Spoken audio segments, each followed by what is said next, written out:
The theme of this conference is safety and ethics.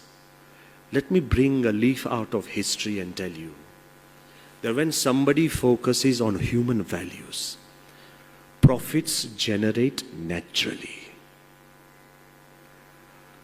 I hope all of you have heard of the famous industry Alcoa, Aluminum Corporation of America. One of the largest aluminum industry with presence in 40 different countries. It's not small, 40 countries. Almost 200,000 people employed. That industry was going to the dogs. There's no way, loss after loss after loss after loss, there was no way this industry could come up. The board of directors decided that we need to breathe back life into our industry. So let's bring in a new dynamic CEO who would take care of the industry and bring a huge change. Get ready for the surprise. They roped in 1987, they roped in Paul O'Neill. Go back and check the facts. Paul O'Neill. He came in as the CEO. The first meeting of the board of directors, everybody is hoping, the investors are hoping, everybody is hoping that this young dynamic CEO will turn the fortunes of the entire Alcoa. You know, they were all expecting huge chiefs. They were all expecting a great lecture. They were expecting a presentation. They were expecting facts and figures of how we can breathe back profits, profits, profits. The first lecture by the CEO, Paul O'Neill, to the board of directors was less than 10 minutes. He came without papers. He got up and he said, "My prime concern for Alcoa is safety." Does it ring a bell? Mr. President, does it ring a bell?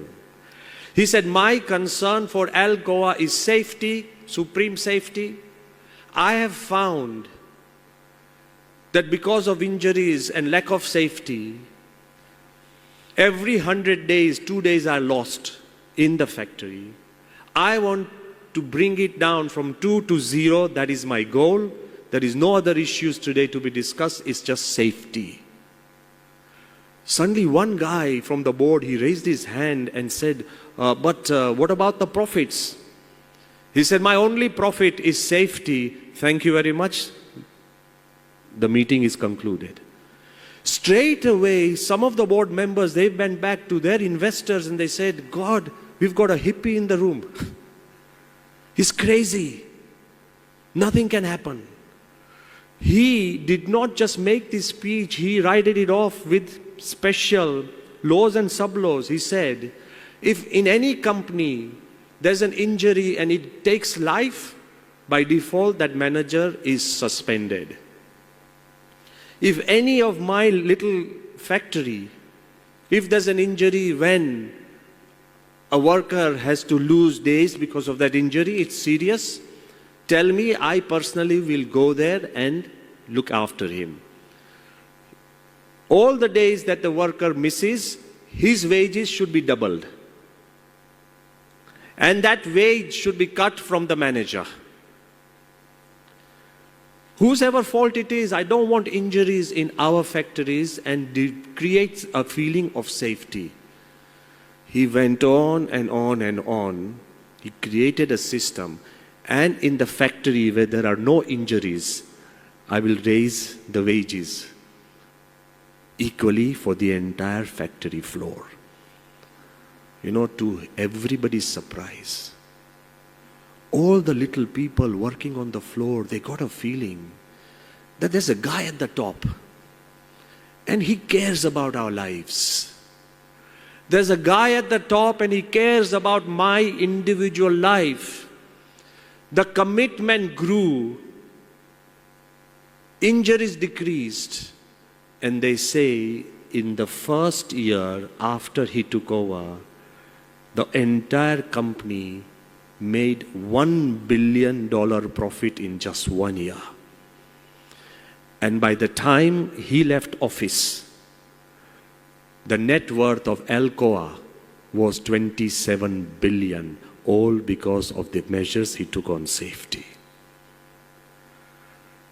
He proved to the world that there are profits in values.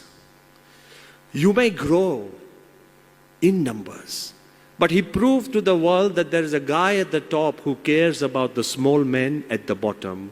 It is love and commitment that generates this environment. But sometimes you may have to take difficult decisions, because I want to keep to this idea of safety and ethics. You may have to take decisions that actually burn your pockets.